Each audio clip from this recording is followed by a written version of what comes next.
Hey everybody, welcome to the stream. It's me, Head Pig, and I'm joined tonight by my beautiful wife, Kimmy. She's in the background. And that's her oinking, snorting. So, as always, I'm going to be painting some stuff.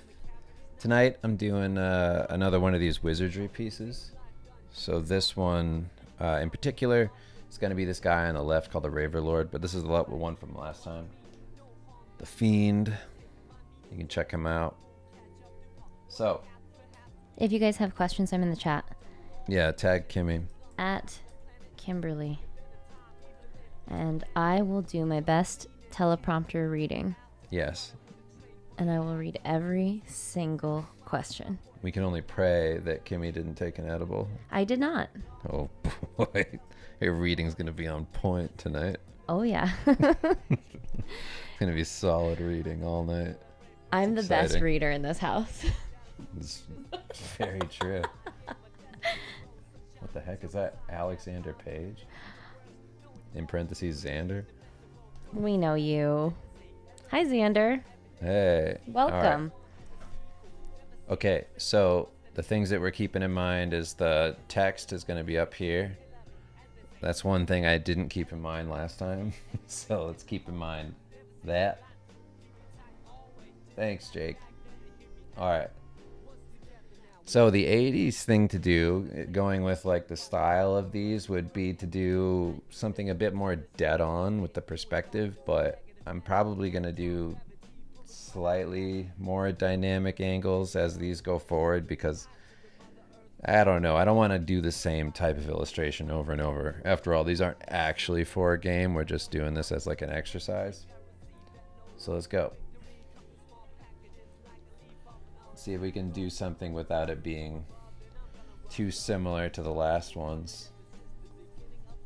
I want him kind of looking down at us a little bit spookily. I also want to force a little bit of perspective in there so it's slightly dynamic. Remind me, what's his name? Raver Lord. Okay. I don't know. I'm just like going on Pinterest looking at all the character designs that were done for Wizardry and then adapting them during the stream. Although we should really brush up on any Dungeons and Dragons. Our goal this summer is to teach our children how to play while teaching ourselves while learning. Yes. Because we have no idea what we're doing. All I know is how to do spooky witch voices and tell stories. That's all I'm good for. It's better than what I got. What do you got? I got an evil laugh. What's your evil laugh? Not good enough. It's not good enough. It's getting worse. Maybe I should have taken an edible.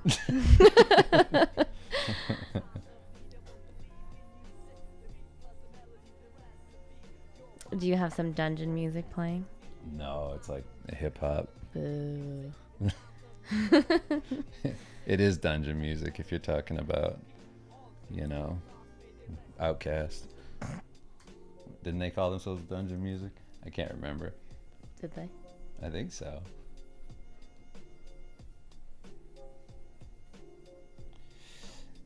So I'm trying to do like illustrative cards like the other Wizardry stuff. It's hard to fit this type of illustration I'm trying to do into this comp without zooming way out. And I don't really want to zoom way out, but he has too much stuff. What would it be? Like a sword? What's a good way of doing it? What would be cool? Pointing the sword is kind of what I want to do. Like pointing it at his... At us. Mm-hmm. But I feel like that's maybe too similar to the last one I did, where the sword was kind of like closest to us. You should have him licking the sword. No, he's not that kind of raver lord. He doesn't go to those kinds of raves. No, he doesn't have a little pacifier in his mouth. And sexy little green fishnets. I wish, dude. That'd be cool. What is he holding his shield? Oh, it's stupid. Let's start over. Yeah. All right. Maybe doing something like this. Like something spooky where like he's kind of bowing to some other lord or something like that.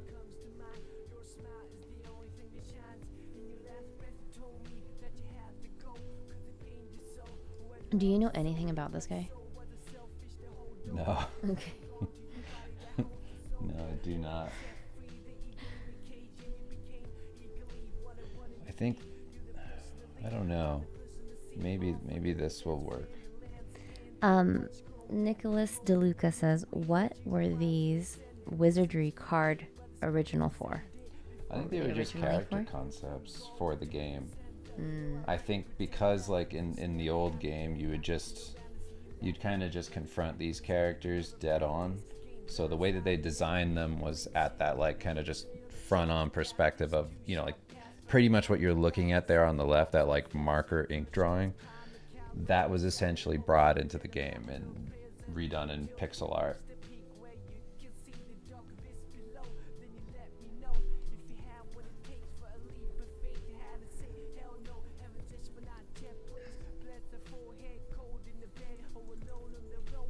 Okay, chat at me so that I can read the questions for Dave, okay?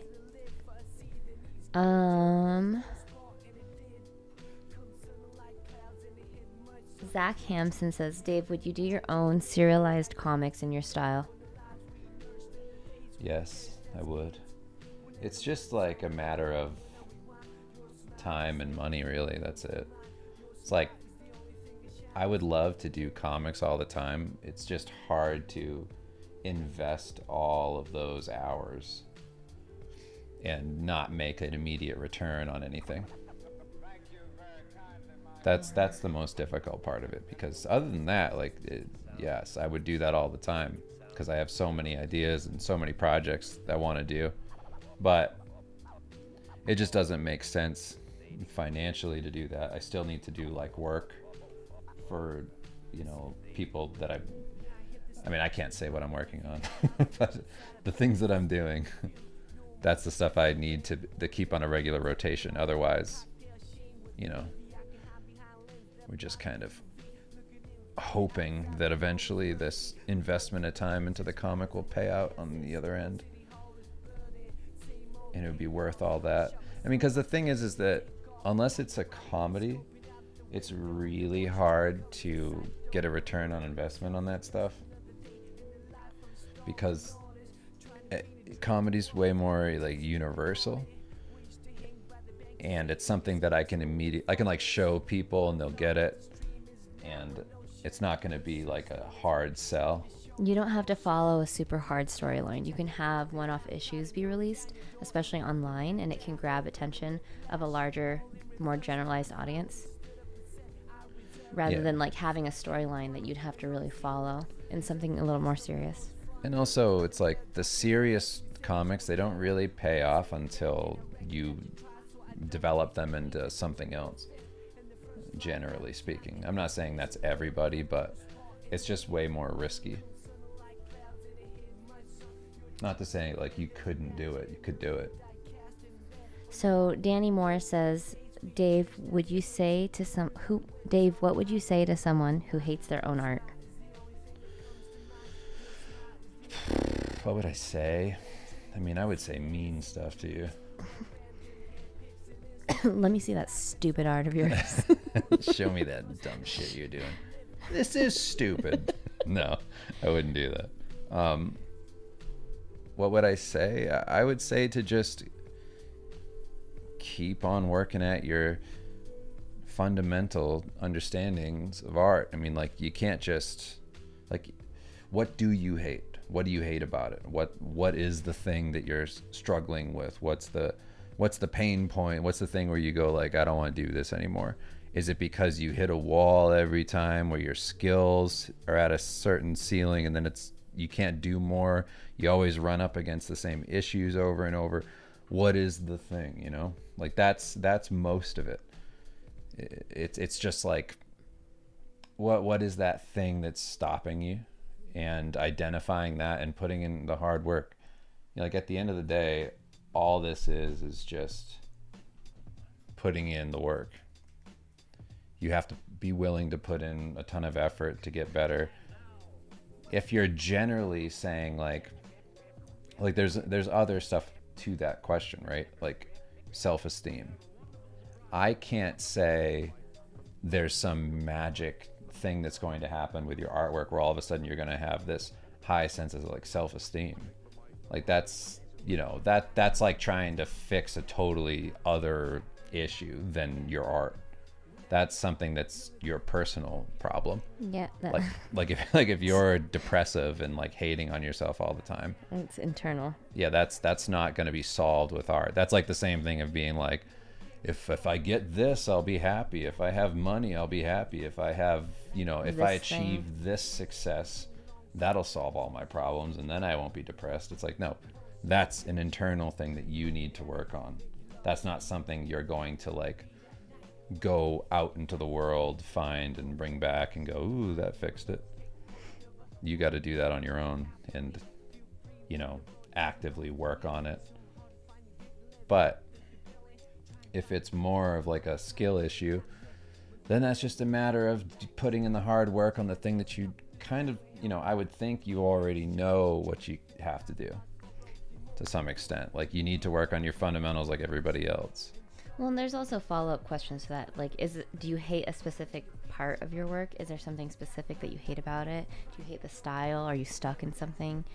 Is it the anatomy? Is it the backgrounds? Is it the color choices that you hate? Like, what exactly? Are you getting compliments on it, but you still hate it?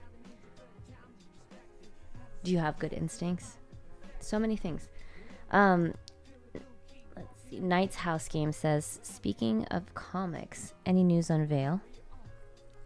No, I just need to see. I mean, honestly, I haven't looked into it since we talked about it last, but the same thing still stands of like, is it worth printing the comics where we're going to get hit with crazy tariffs? Why do that? Why do that to ourselves? Yeah. Like, I don't really want to put in all that effort and then have to charge a ton for a book that I'm not even that crazy about it, really. Like I'm happy with how it came out. I think the actual work is good, but I wasn't really like locked in on some big story that I wanted to do and been like, yeah, this is exactly what I want. This is my whole thing. I just wanted to do like a fable. I wanted to try and do something unique and, just a thing that kind of pushed me to do something that maybe other artists wouldn't want to do because of the amount of effort it would take. Like that's really all I wanted to do, was just prove to myself that I could create something crazy. But do I think it's something I want to like go through the pains of dealing with tariffs and shit to put out? And not really. Not right now, at least. Maybe if it was, like if I had that thing, like if I got to start on Starville and do like the first couple issues and then wrap that into like a preview with the book, that would be something else. Because I don't think a lot of people understood what I was doing with Veil. I was definitely like pretty vague with it. You left it up for interpretation, which that's giving the audience more credit and letting you guys fill in the gaps. Jake String asks, what type of art did Dave start with for his career? For his career or just in general? Because he started with Garfield comics. Ended with as Garfield a child comics. And ended, yeah, and ended with it. Started with Garfield, and now we're here. Mm-hmm.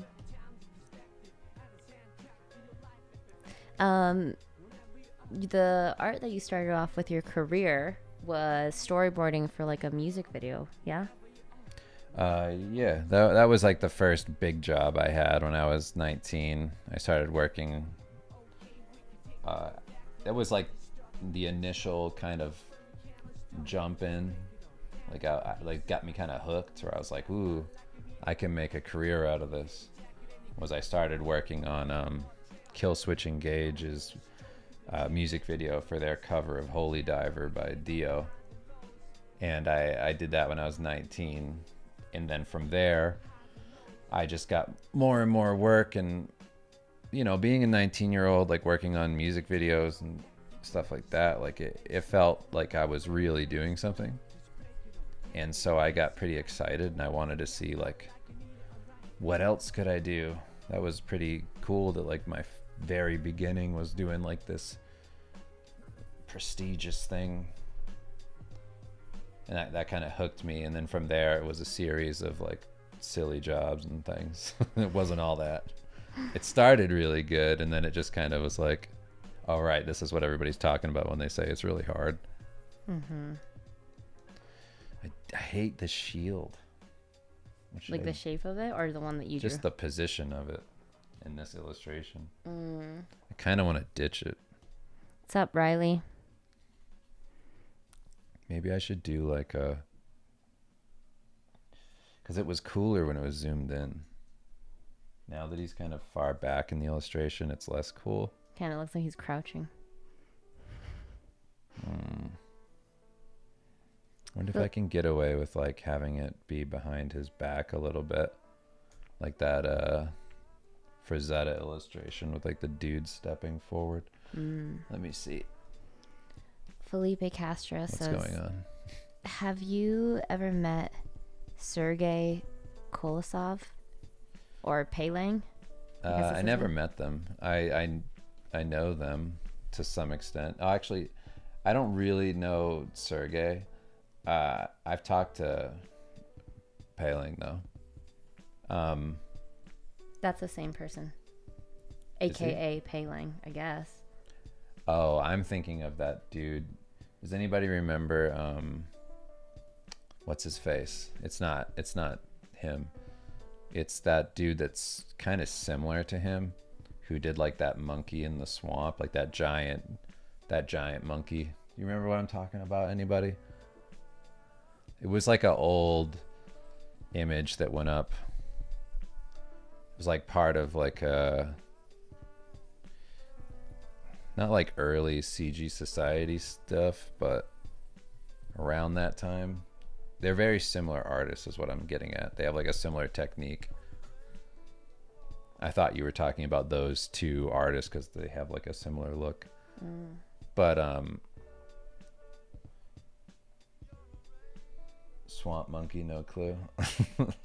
Well, anyway. Nikon Pinsky. Yeah. We have the same birthday.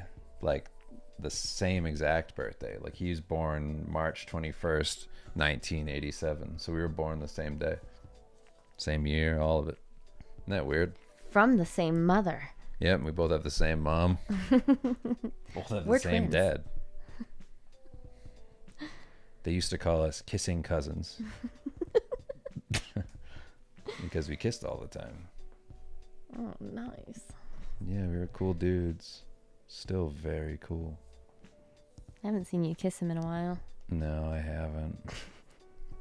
I won't. I think that works. It's fine. That looks better. That's fine. Makes him look a little bit beefier.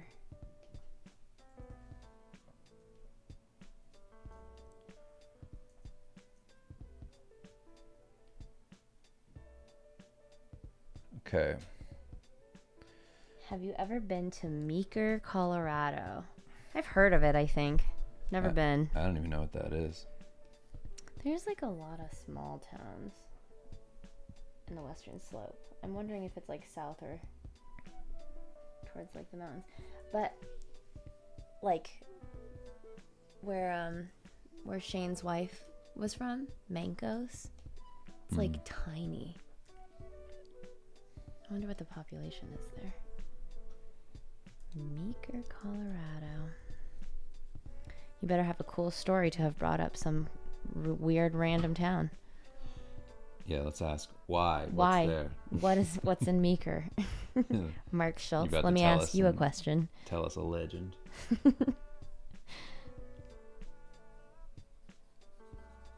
That's funny. Riley said that night is in his reference folder.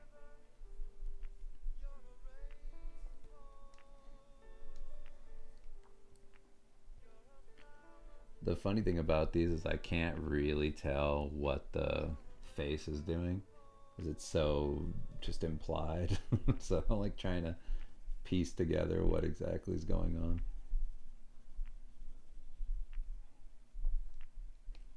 And usually what I do with these is I just kind of rough it in like this in the inking phase, like rough inking phase, and then after that polish it up a little bit more in Clip Studio. I wonder if we have heard of Meeker. It's not too far from Glenwood Springs. Or if we've been through.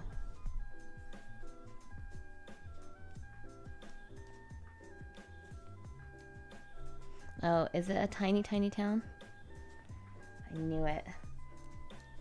Just by the name Meek. It has Meek right in it. So I guess like I don't think this dude has, I think he has like a wide chin or something. I wish I could see him in the game. I guess I could have YouTubed that, Yeah. but it's okay. You couldn't find a horse anywhere? Yeah, I couldn't find a horse reference. There's not a reference anywhere.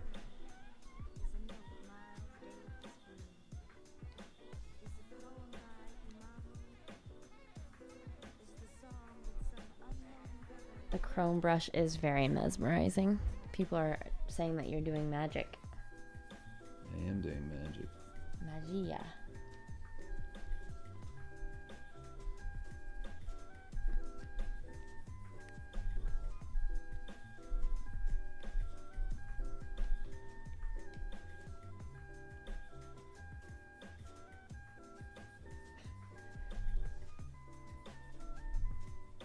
I don't really care how like dead on accurate this part is.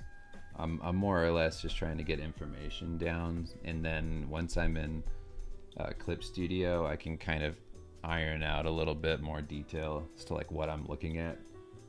And when I have that, then I can do like a more precise kind of inking process.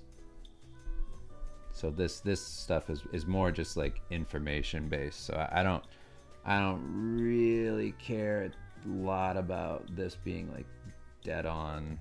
I need some of the stuff to be there. Like the information that I need is like the kind of dead-eyed look that he has. Like I want mine to be less of the like angry eyes, spooky face, because I never like that in characters. I think that's goofy. Dave really likes dead eyes. I do like dead eyes. Dead eyes is scarier to me than eyes. Wow. You've come to my lair. I'm gonna get ya. Yeah, I don't want any of that shit in this. You see? We just turned into a mobster. That's right. I don't want any of that. None of it. Riley Spalding says, did you guys see Friendship yet? No, I want to so bad. Don't even know what it is. Don't spoil it. Dave is my personal Rotten Tomato. He just tells me what movies to watch. And I go, okay. And I don't even have to watch any trailers or anything. I just get to enjoy it. Yeah, blind. Mm-hmm. It's the best way to see a movie. There are some things that I need to automate in my life, and that's one of them. I don't need to be thinking about what movie I need to watch. I have 2 small children to take care of.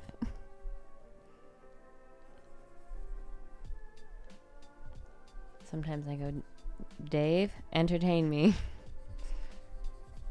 And then I do my best. I do a bunch of impressions. I do funny voices and stuff. Usually it pisses me off. And she laughs and she claps. Keep going. Great. That's usually what happens.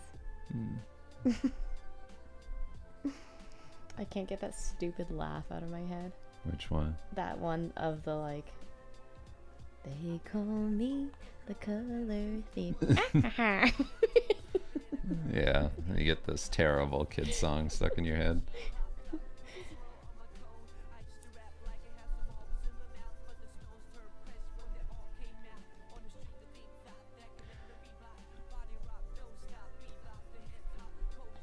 Yeah, this works.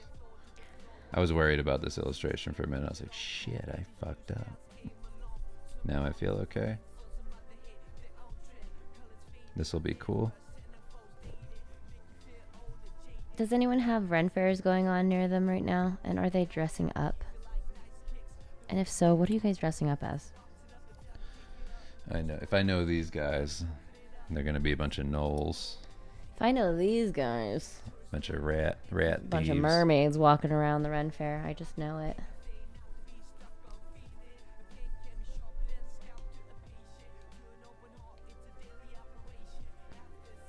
Oh, I know what friendship is. Paul Rudd?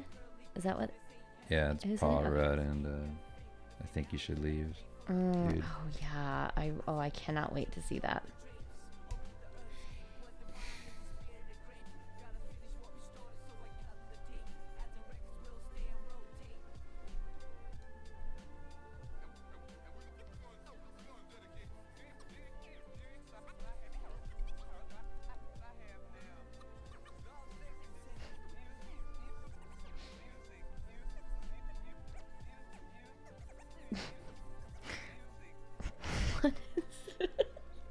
What? I'm a terrible person who's like cursing at people in my head. What should I do? I just wasn't expecting that question. I don't know. Talk to somebody, I guess. Yeah. You just walk around swearing in your head or about people that you see. or putting spells on people. Yeah, you just curses. Literal curses.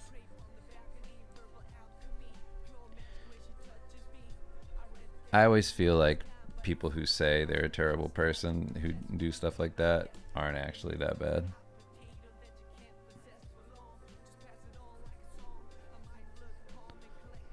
True. Like the people who are actually are horrible, they don't even know they're horrible. Yeah, you wouldn't have that much self-awareness. I don't think so. I don't think you'd be like, oh, I'm this horrible person. I wish I could stop. Like nobody's like, man, you know, having self-reflection, them being like walking out, fuck this homeless person. Fuck you, you fucking fuck. You know what I think you should do? I think you should turn it into a form of art. And I don't mean that in like a really corny way, like a therapist, but like if you look at comedians or people who do sketches and they're making fun of things and you're like, oh God, that's so cringy. It's because they're harnessing the thing that they hate so much and that it drives them crazy. And they make it into a laughable thing that everyone can kind of like look at together and be like, oh, that's so true. People are like that. Yeah. The particularities of people that like you focus in on that drive you crazy. Mm-hmm. You can point those out to other people and they'll be like, oh yeah, that does drive me crazy. I never thought of it like that. It's a great coping mechanism too. We do it with like certain people who drive us crazy. We have to make fun of it. Well, that's the thing of like making fun of something bad. Otherwise it's real. Mm-hmm. Otherwise you're just what? You're just going to be sad forever. Disappointed, annoyed. It's better to have fun with it. Yeah.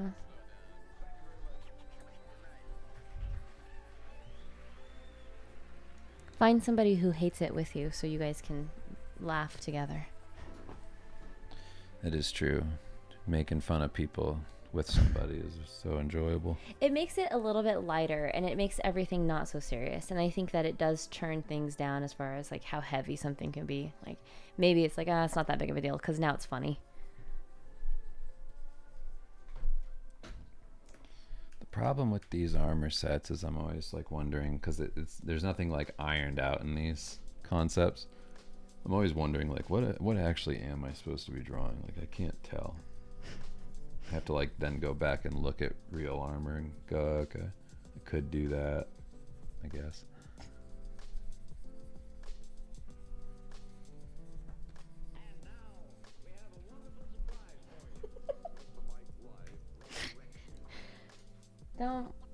Don't use logic about what I just said. Knight's House Games. if someone can walk around in a mermaid costume, they didn't do their mermaid costume right. You're not wrong.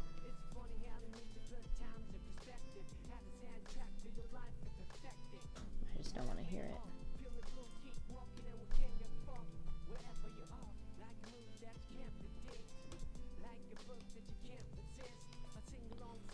Okay, let's see. This is, sorry I'm so zoomed out, everybody. I just have to look at this. I need to look at it from very far away, like I'm doing a thumbnail.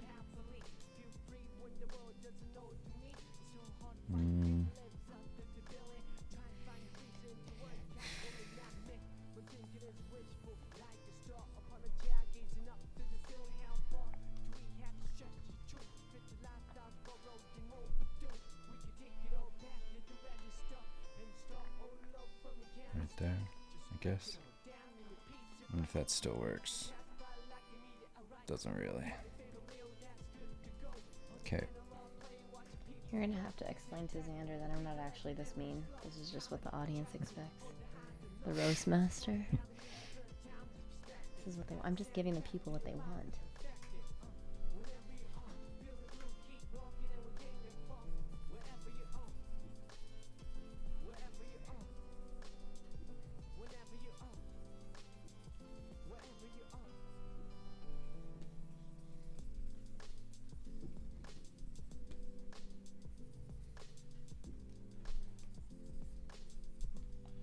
All right.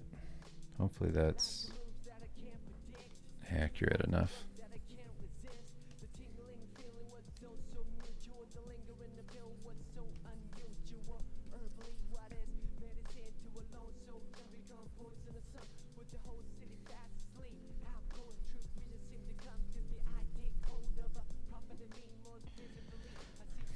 Dave, I'm kind of scared of being a dad. Can you give me some words of encouragement? Yeah. I think that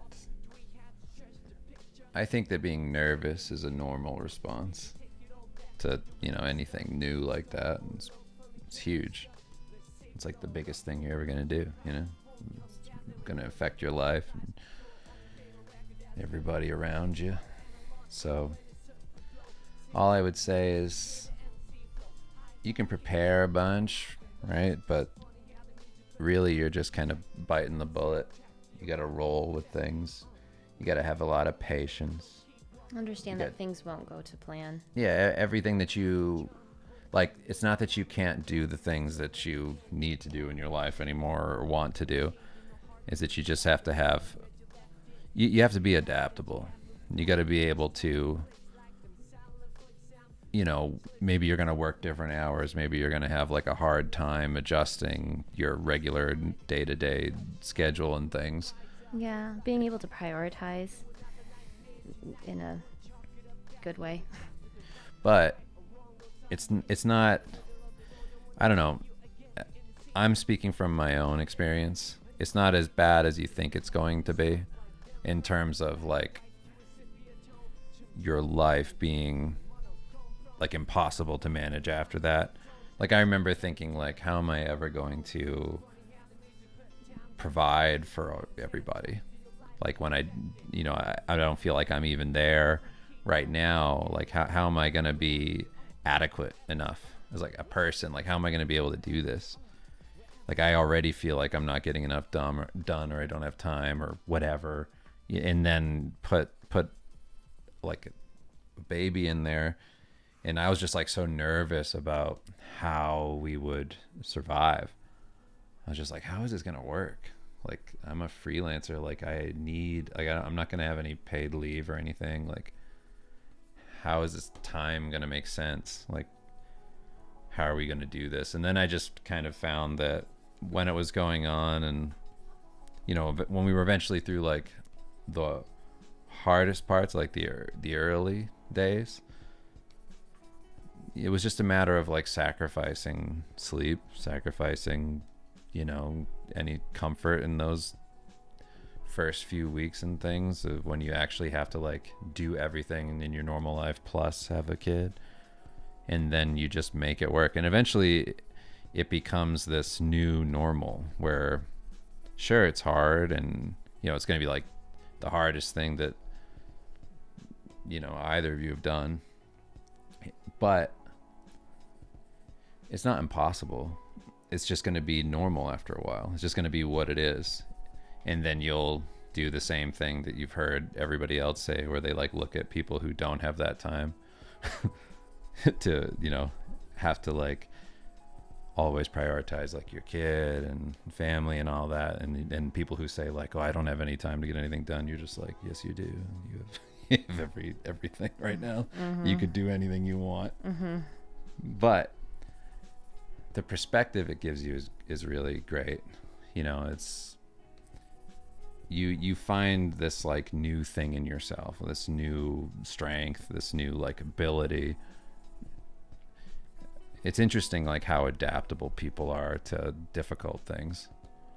And I feel having a kid was super important for a million reasons, but it was very important to see that like that fear that a lot of people try to put in you of like, once you have a kid, like your life's over, it's so hard, it's blah blah blah blah blah. It's like you start to realize that that's like people who just kind of folded under the pressure of what was going on. They didn't like rise to the occasion and push through it and find like new strength in there. But even still, it is hard. Yes. But it's, when Dave is saying that it's hard, I think people without children misinterpret that as it sucks. Right. Being difficult is not synonymous with being like shitty. It's not. There are things that are difficult that I can do, and I feel very proud of myself for accomplishing. And if you can do that, you can instill that in your children, and that feeling is even more wonderful. And I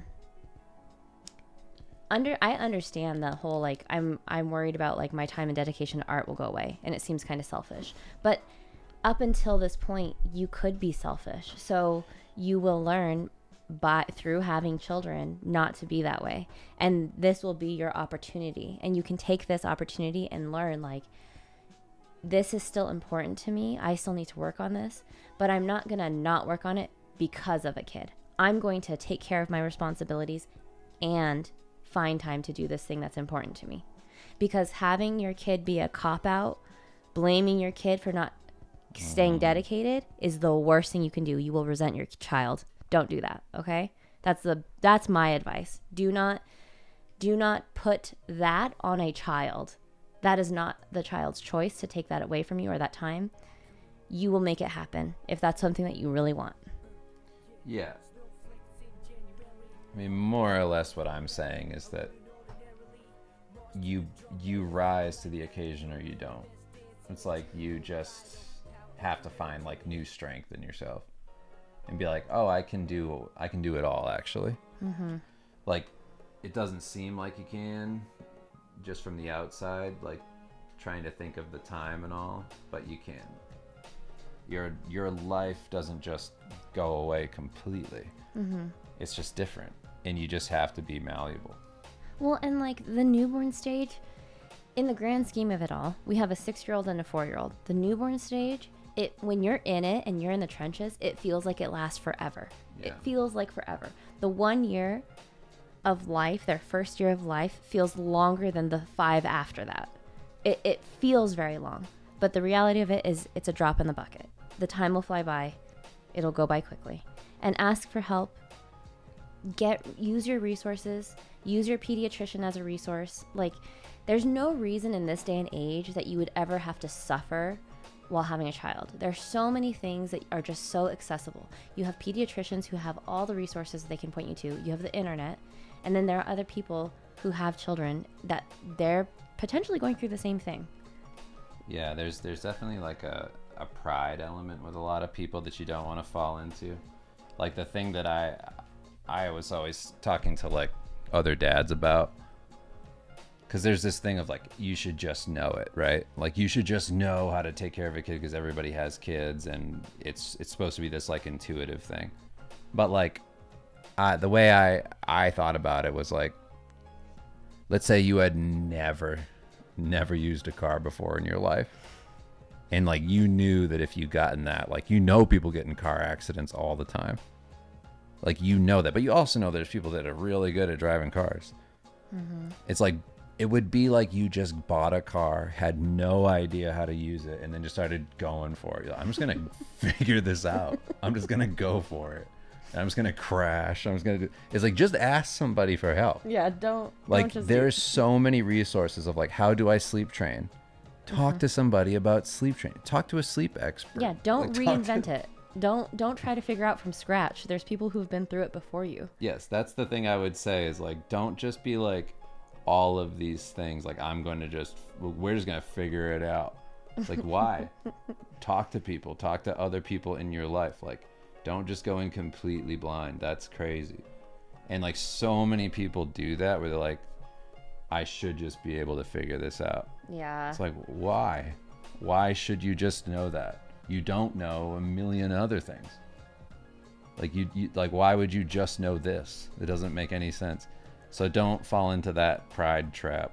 Ask for help. Get tons of advice.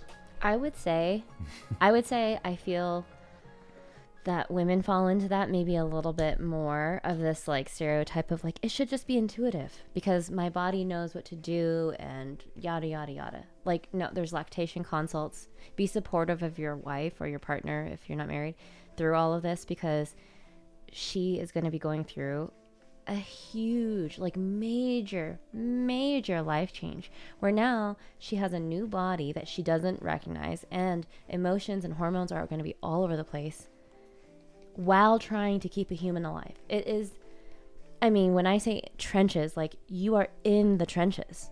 It's like warfare in your mind.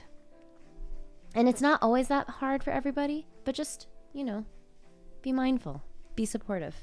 Yeah, just get ready for anything. Like, yeah. It's not something that's happening to you. There may be postpartum depression. There may not be. You never know, but you got to be ready for it. And last little bit, I would say also prioritize sleep. Yours, your partner's, and the baby's. Yes. We took sleep the most serious. Like, that was we had no compromise. We didn't take our babies to concerts until midnight. We didn't if you did it as a parent and you were successful, good for you. We prioritized our baby's sleep because it is so fundamental for their development. And the more they develop and the more they sleep, the sleep begets sleep, you will have a better time with the child who is rested. Yeah.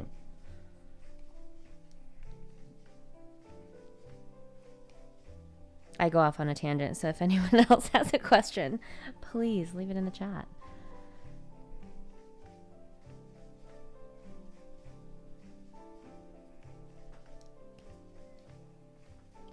I mean, I would say that we're still kind of you kind of just get snapped into these little moments of their age range, because the other day I called a stroller a wheelchair. We're not that far removed from the newborn stage, but somehow I'm like, what is that contraption?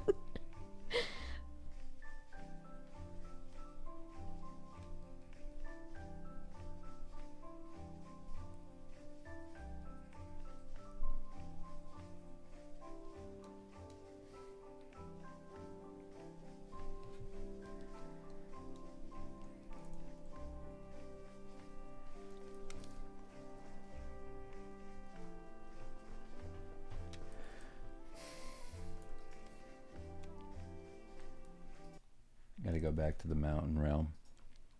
Gotta go deep. Gotta get deep in the mountain realm. Put that music back on. Gotta lock in. Gotta make all of you fall asleep. You've been having too much fun. Yeah. It's time to put on the dungeon music. Hey, this isn't a place you play. Yeah, baby wheelchair. Wow, I've never seen a double baby wheelchair. Is that an off-roading wheelchair? A jogging wheelchair?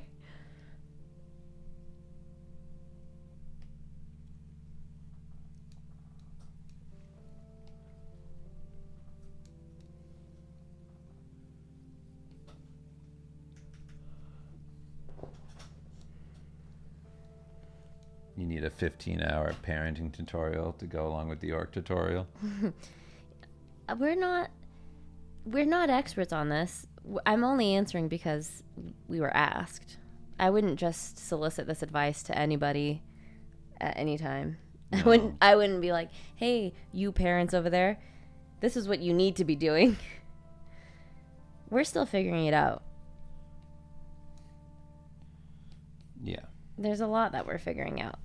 But the only reason we have anything to say at all is because we asked for a ton of help. And like we got so much good advice. We paid for professionals to like talk to us about it.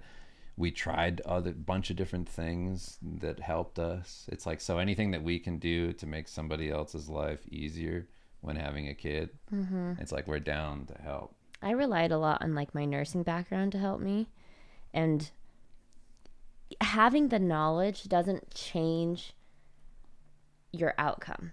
It's how you react, how you take action. So like, yes, I can understand all of the things that were happening. I could understand when I had postpartum depression. I could understand when our baby was colicky. It doesn't make it magically go away. I will tell you that much. So yes, you can gain all the knowledge. You can read books if you'd like to. You cannot read books, but just know that when it comes time, like, be the person who's willing to find the solution. Also, I'll give any parents out there, any prospective parents, somebody that's approaching potty training time, don't listen to that book that's like, you can potty train in 2 days. Yeah, that's some boosh. Don't listen to that crap. All these people who want to make you feel bad about your kid who doesn't get potty trained in 2 days, shut the fuck up. Yeah, don't listen to that shit. They're like trying to give you this like idea that there is this thing, and if you don't do it like this, you're fucking up. And it's like, no. Kids are different. Kids are different. Not all kids are the same kid. Like you might have seen other kids in school when you were in school, and you're like, how do they just remember shit like that they just heard? How do they do that? I don't do that.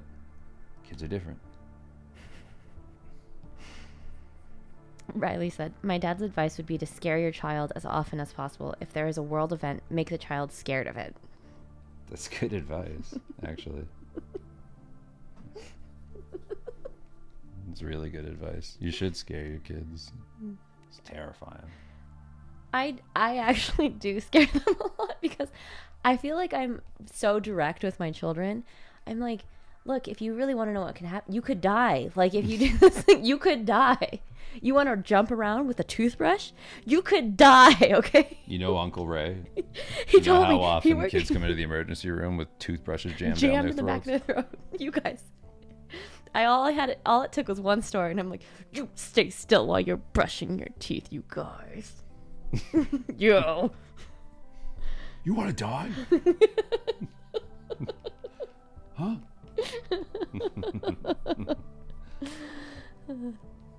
Well, and then now they love to ask the question, what would happen if, and it's always like the craziest thing, like, what did Loic ask? What would happen if I jumped out of the car while I was moving or something?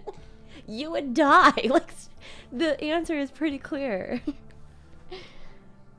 And then we're like, what's the, what are we going to do if something happens in the house? Like, what would you do if somebody broke in? We have done this, actually. And like,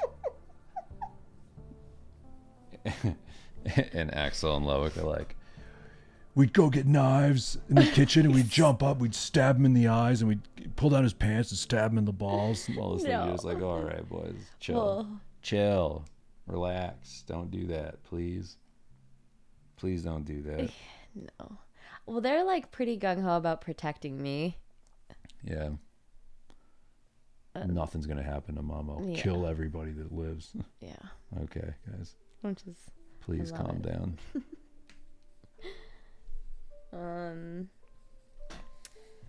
Jacobo says, I bought tickets to Lightbox. Any advice on how to effectively network with the folks there? don't say anything offensive. I don't know. Unless you know it's hilarious. Unless you know it's really, really funny and you have to say it. Unless you know your audience. Yes. Be offensive as possible. Yeah. So we have 2 boys. Eat Bobby Chew and do Asian humor. Don't do that. He loves it. He says, wow, that's racist and funny. That's what he'll do. Wow, that sounds exactly like Huh. someone I know. That's pretty good. You want a job? Oh, that's really nice. Quickset said maybe a balanced freelance art with parenthood video, because I've been following you guys for a long time and it's amazing to see you guys pull off big art projects and client work while being a parent.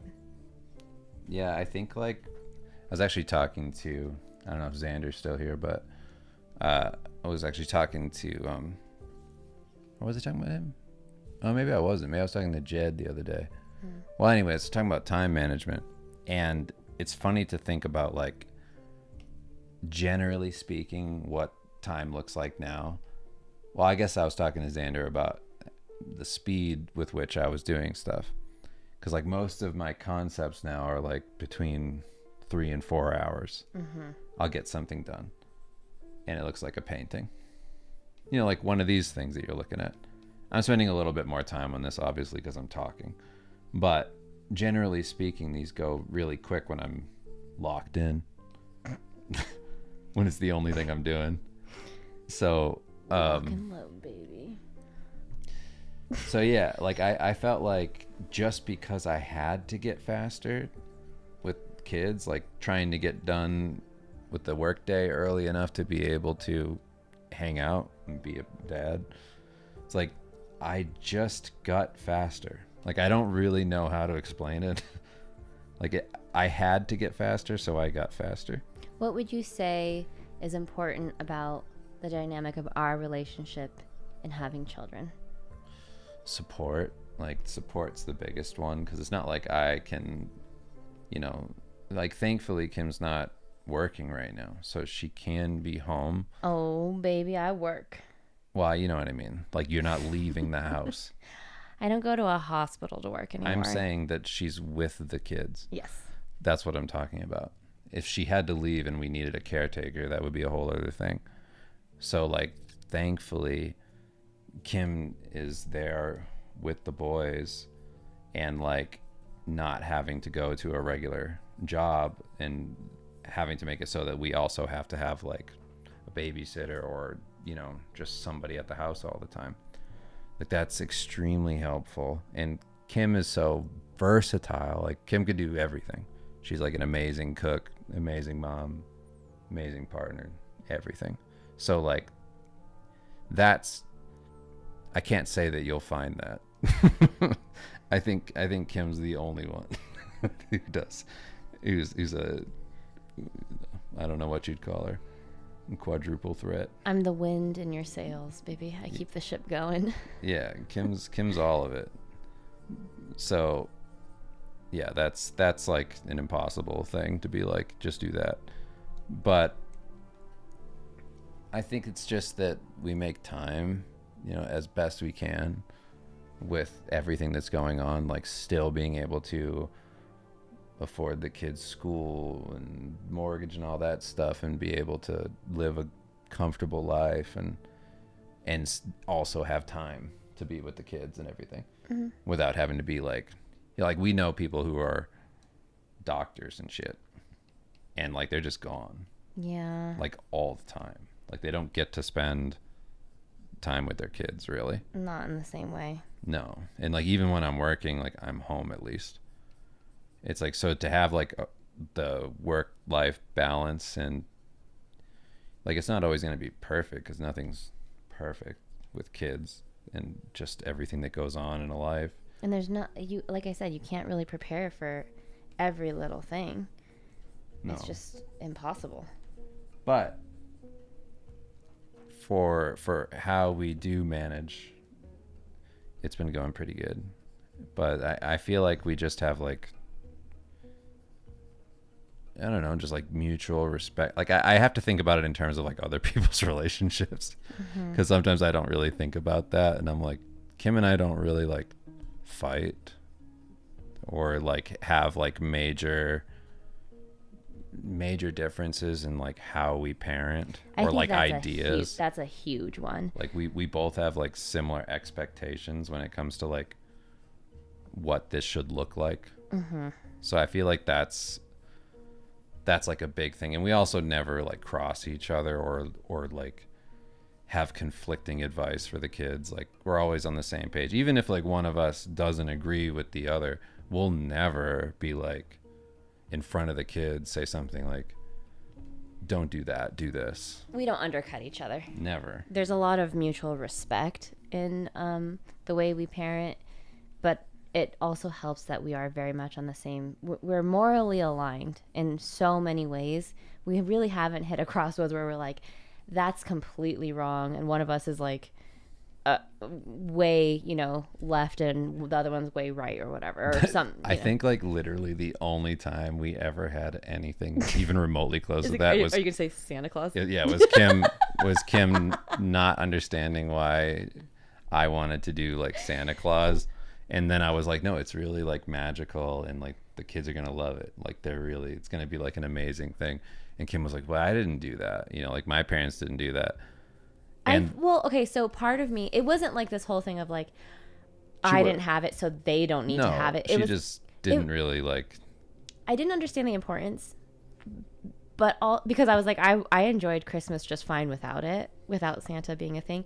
I also felt like in a very like literal, a little maybe like Aspergery way, I'm like, but we're lying. Like it's kind of weird to like set up this weird elaborate thing that's a lie to our children. And I'm weird about lies. I cannot tell a lie. So so it just feels really odd to like come up with this whole thing. And so yeah, anyway, the first time Dave did it, I was bawling my eyes out. I was like, I love that we do Santa. This is so magical. Yeah, to me, when Kim said that, I was like, Kim's like, that, like, to me, that's like saying, I still like going to the amusement park when the roller coasters don't work. I still have fun. And it's like, yeah, but wouldn't it be better if the roller coasters were on and you could ride them? I still like it, though. I know.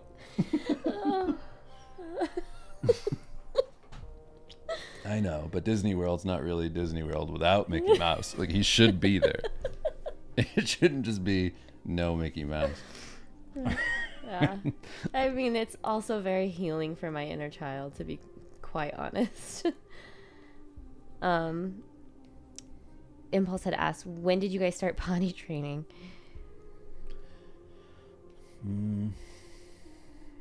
We started too soon on our oldest. Yeah, I was gonna say it was pretty young with Axel. It was a problem where like we made all it's the same thing that happens with everybody with kids. It's like you make all the mistakes in the first kid. Yeah. Like, you just fuck up, and not like in a major way. We didn't like do crazy damage, but we just didn't know. We were just trying. It was like we were pushing it too much, where we should have.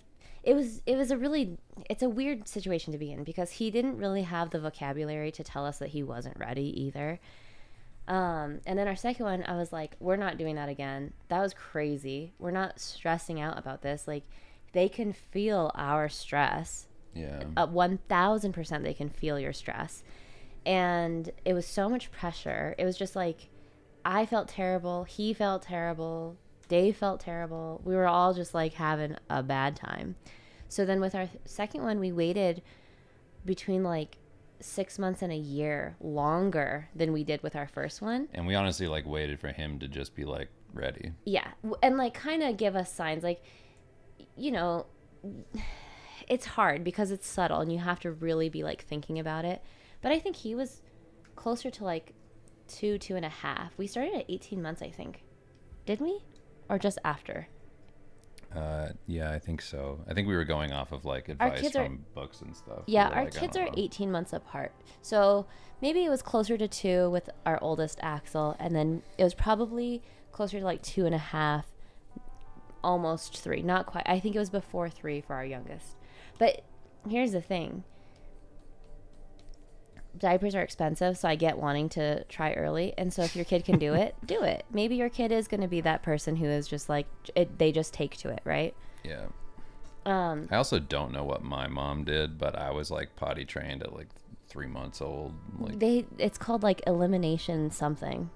Elimination contamination. fun. Elimination.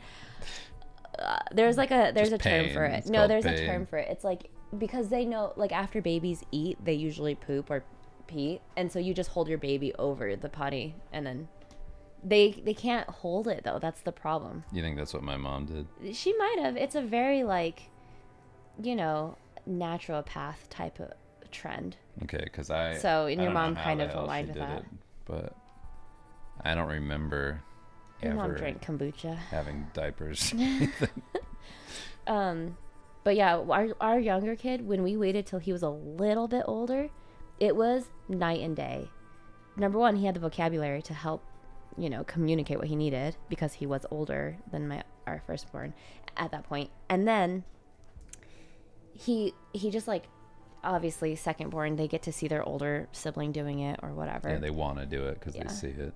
But it was just like, and him having the ability to like hold it and stuff. It was like, that one truly was like a 2-day process, like 2 or 3 day process. I will tell you though, nighttime training is a entirely different animal. Yeah, that's one that we're like being really, really patient with. Yeah. We're not going to force anything weird like we messed up doing the first time. Mm-hmm. We're like, no. We learned our lesson from that. Let's not put pressure on any of this shit. Well, you can get caught up really quickly in like, oh, this kid is doing this. How come mine isn't? Is something wrong with my kid? And to an extent, yes, listen to like what your pediatrician says. To an about... extent, yes, something is wrong. No, like listen to your pediatrician about like what benchmarks they should be hitting for development stuff. Like we did speech therapy for our oldest.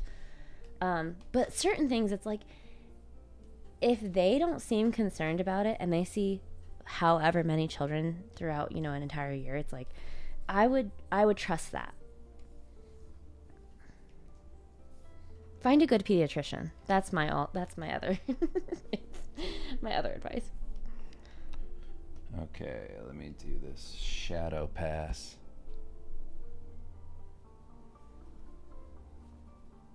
Yeah, 3 months is crazy. I can't even imagine. There's a name for it. I don't remember. Just pain. It's just horrible. No, it's like a real thing that people do. It's like a real process. Elimination. I feel like it rhymes. Elimination, contamination. Elimination, urination. Is it that? Yeah. Elimination, abomination. Elimination, vape nation. Elimination. I don't know. I really don't know what it is.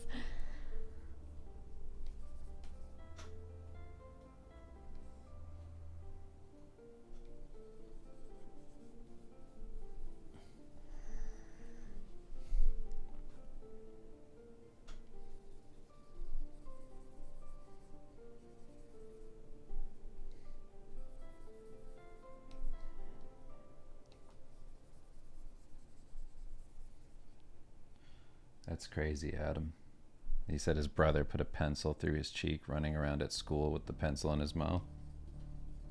Oh my God. You see what I mean? Now I'm going to be freaking out about.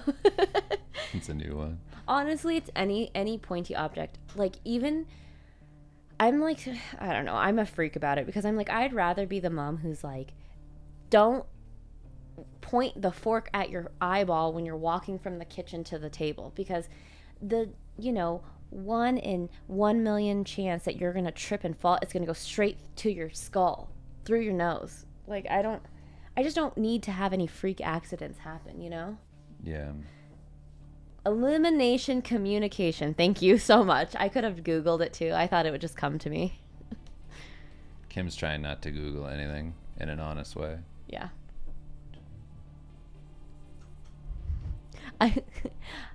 I'm trying not to have that like quick dopamine thing of like, okay, I got the answer, and then never remember it. Yeah, we're trying to go back to the 90s rules. I'm trying to learn how to retain information better and how to be a better like learner. And it's not, for me, it's not Googling it. I can't retain information that way. So Yeah. Same thing with like directions, using GPS. yeah, I'll like maybe look at it and then I just turn it off and I go, okay, I can remember that. And I'll look around at like landmarks and stuff. Like, okay, I remember turning here. Well, it's like when I used to deliver pizzas as a teenager. It's like I didn't have any GPS stuff, so I just memorized routes. Yeah. I'd look at a map on the computer at the job, because it's not like smartphones didn't exist. They did. I just didn't have one.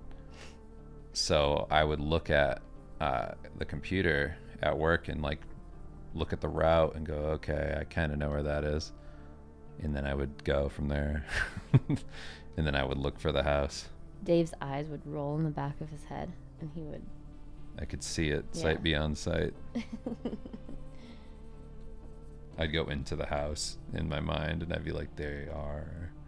They're in the living room. There's a blonde-haired man. He hates his wife. Go, go, go. Oh, there's the address. Yeah.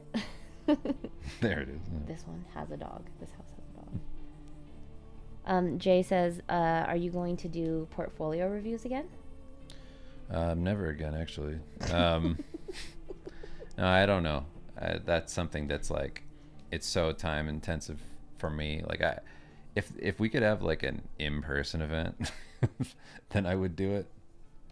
I just like, I really need to schedule things out like that and like have it be something where I can take the time. How many of you would come to an in-person event in Colorado? Yeah, Because I if we will did a look real into one. yes, I will look into organizing and, you know, maybe like trying to host one, but it just kind of depends. Like, it would definitely have to be worth it. People would have to.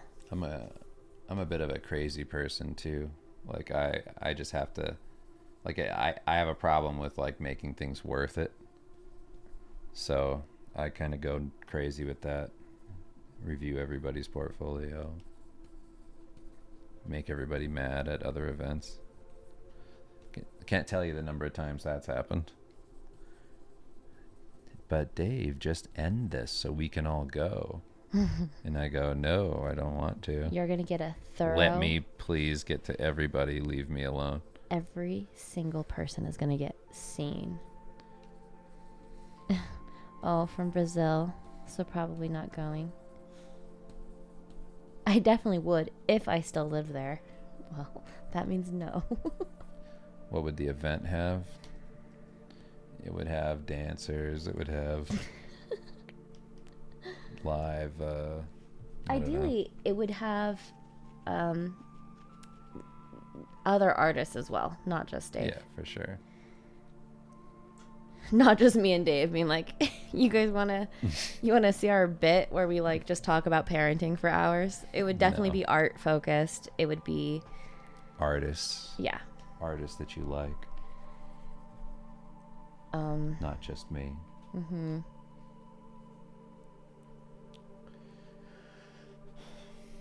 Quick set. My sister already gave her kids iPads. I'm like, oh no. I just posted this thing literally yesterday about why iPads are so bad.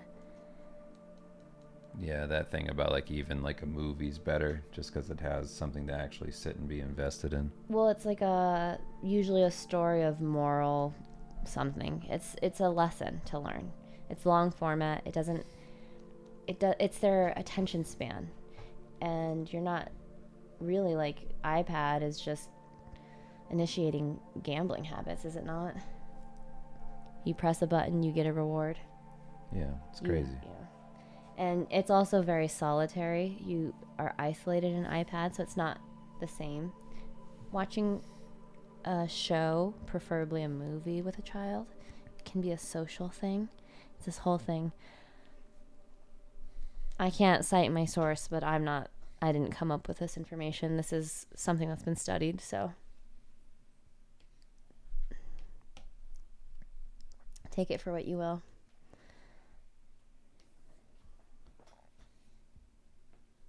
As long as it's reasonably priced.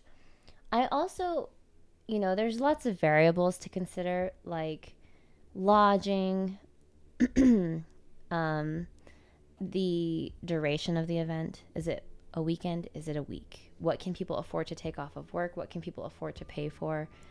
Obviously, the cost.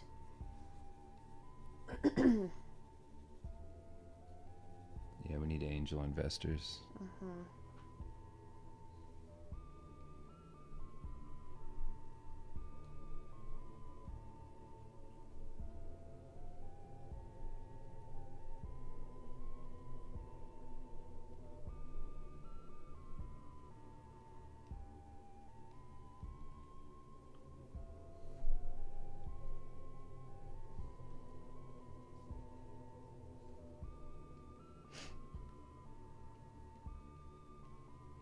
Just watching you paint now. I just wanted to get to this stage where I'm actually rendering the image itself instead of doing all the build-up work. Mm-hmm.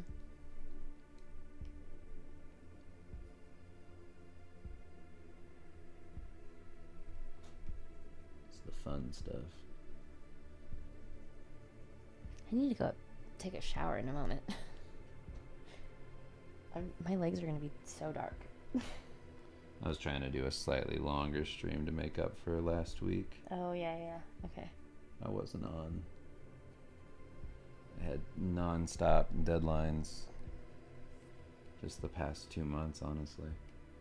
What advice would you give for drawing metallic textures?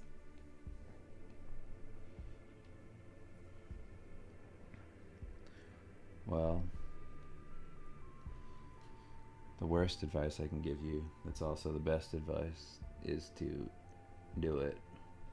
Be very observant of like how the light bounces around, but it's also like the texture, observing like especially in a metallic object. Like let's say you have one in front of you and you're doing a study, which you should do a study before if you don't understand how things work with the light reflecting off. Gauge what the armor metal thing is. Is it very reflective or is it a little bit more matte? And then based off of that, like how will light then bounce around on the surface?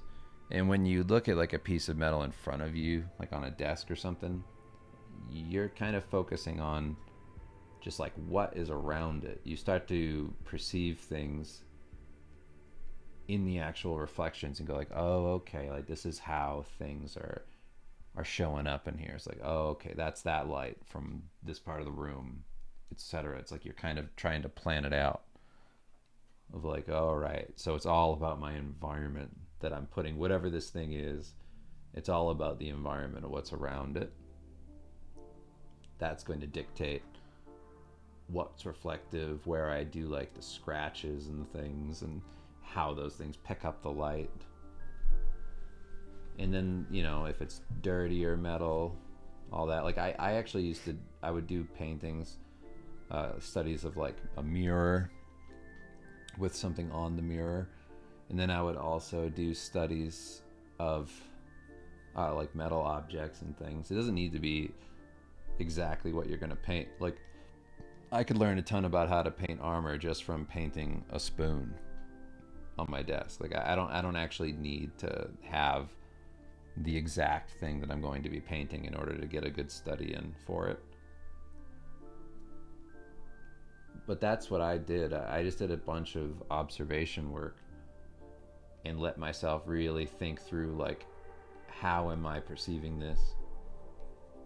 And then you start to get an idea of like, okay, when I'm drawing the metal, now that I know generally how it works, I can kind of improvise, especially if you're doing imaginative work. Like for me, in the armor that I'm about to paint on here, like I'm not thinking about the whole environment necessarily.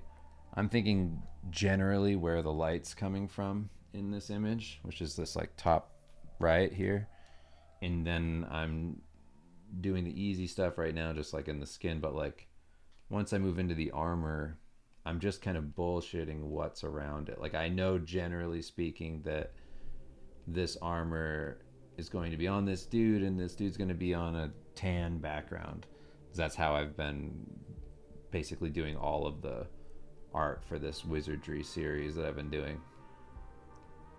So I might incorporate some of that into the armor. Some of that light from the background could be bouncing off of it, so it's not in complete shadow. But I can also manipulate it, and I can just make it look believable enough and cool and not worry about it being super realistic. Like I don't need it to be dead on, but you can get there just by like doing the studies, figuring out how the light works with these surfaces, and then you just fudge it, you know? You can just make shit up. Once you kind of understand the rules, you can make things look believable. It's easier when you know like the entire environment around it in an illustration. Then you can go around and select light sources. Like, oh, okay, this is where the sunlight's going to be hitting. I can put that shine there. This is where this object is turning and facing the sun here. This is the highest point facing that direction. Oh, that's where the light's going to be. And then the secondary light is going to be all over here. Unless the secondary light is another hot light, then that idea would be, you know, like more of a spotlight like the sun versus a general light source like the sky. You'd have like this blue in there. And then also it has to do with the texturing of like what's on this armor. If it's very detailed and ornate, it's going to catch light differently. You're going to have a lot more surfaces to reflect light on, which is one of the things that's easier about doing like a monster skin, making like a monster look very realistic, is because you have so many opportunities to create, you know, these nice like lighting scenarios.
All the implied detail in the horns on the ink drawing.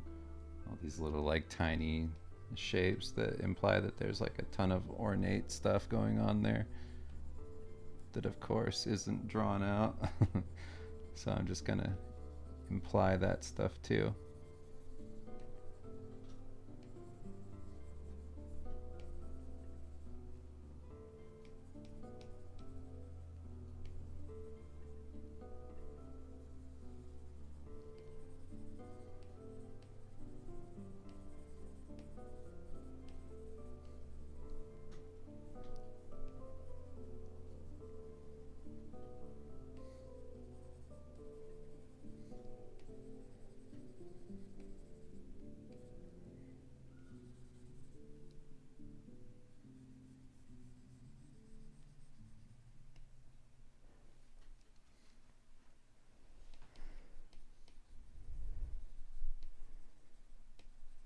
What's up, Kimmy? I was just doing my return. Oh, Sorry. Nobody was asking questions, so I just wanted to do that really quickly. I'm like never sitting in front of my computer anymore.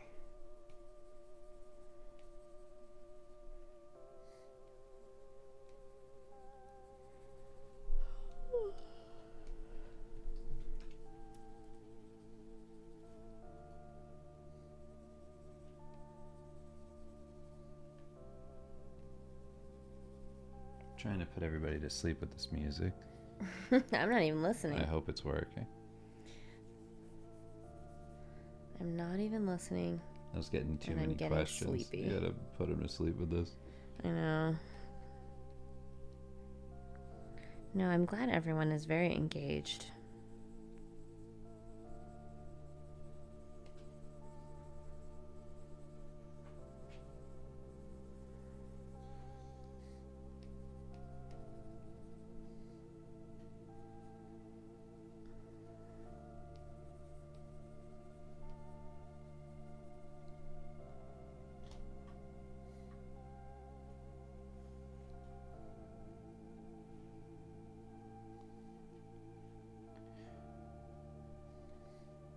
Yep, this brush is only in Krita like this. How did I find it? This is a brush that Pei Lang was using. Artist. And I thought it was great. So I was like, ooh, I want to try using that shit. Ooh. It took me a long time to get used to it, though. I think I used it for like 6 months before I even started to figure anything out. Of like, oh boy, is this what you're doing? I like couldn't figure out how he was getting the effects he was getting. It just was, honestly, it was just a matter of using it a bunch and then just getting used to it. And I was like, oh, okay. And also not trying to do it the same way he was doing it. Just trying to find my own best way of using it.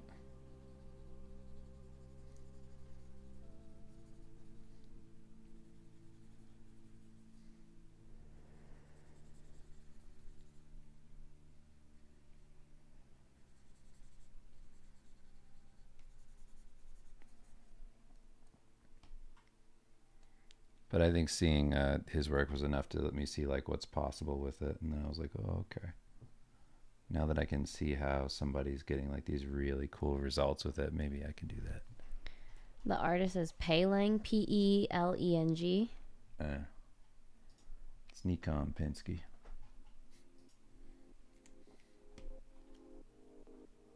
Brush doesn't exist in Photoshop, but Krita is free. So, you know, why not?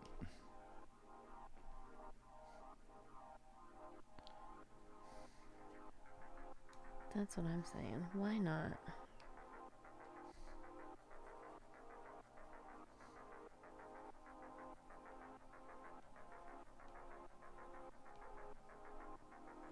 It's funny how goofy this dude looks. I love his teeth. I don't even really fully understand what I'm looking at. I think he's like a lizard guy.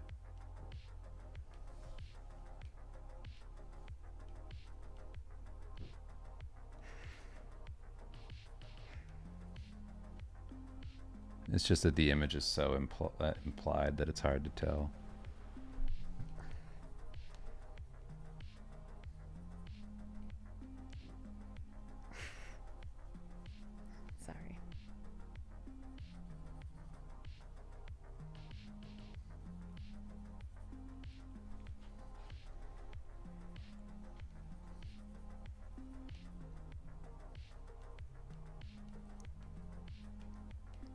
to be on for 5 more minutes, and then I'm going to hop off.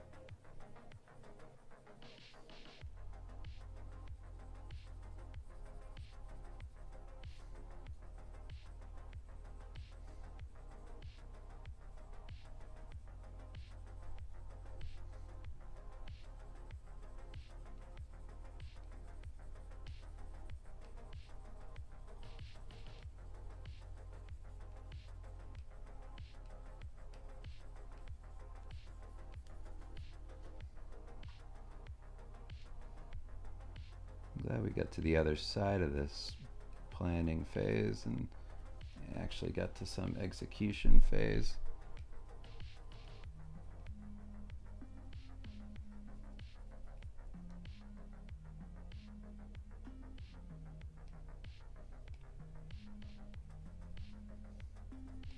This is the part where it actually starts to look half decent.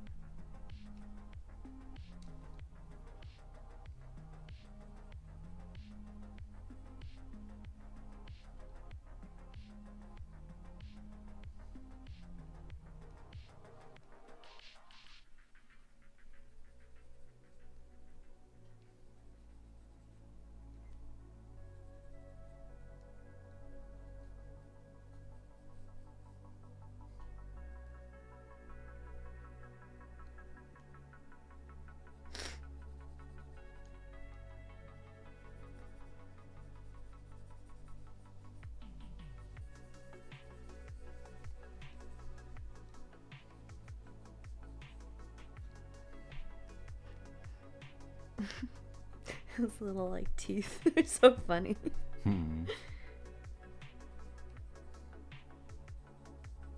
This was so hard to tell with him. I was like, is he like a snake dragon knight guy? Like, I can't really tell from the drawing. I think he is.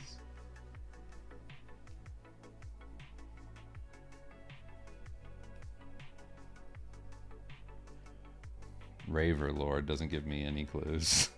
I don't know what the fuck that means.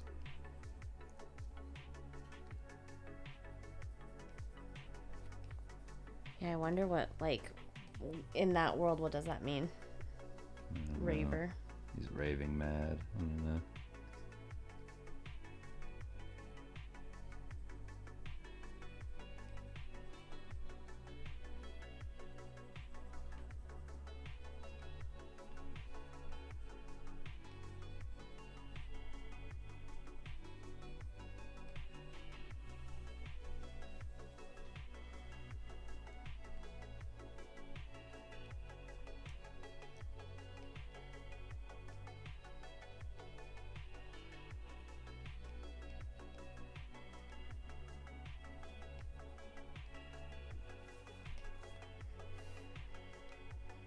Goofy Dracula Knight. It does kind of look like how Goofy could, like how Goofy is like.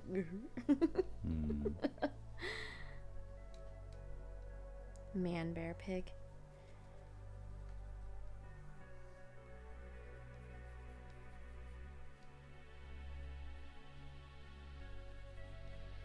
I just like these characters that are like a little weird looking. I think they're interesting.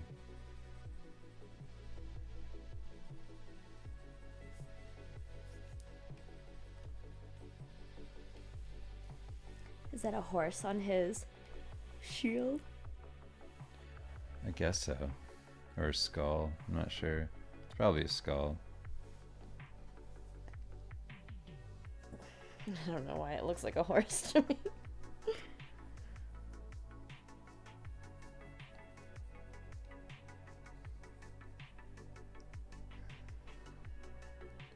I mean, again, with all these concepts, they're all very like implied in the detail. There's not a lot of like actual detail there. It's just something that looks cool.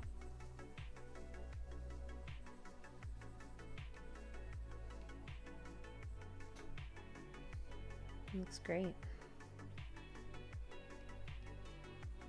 So far, I like how like he looks so much creepier the way you're painting him. Yeah, I just wanted to Or make him rendering. like a little eerie looking. Yeah.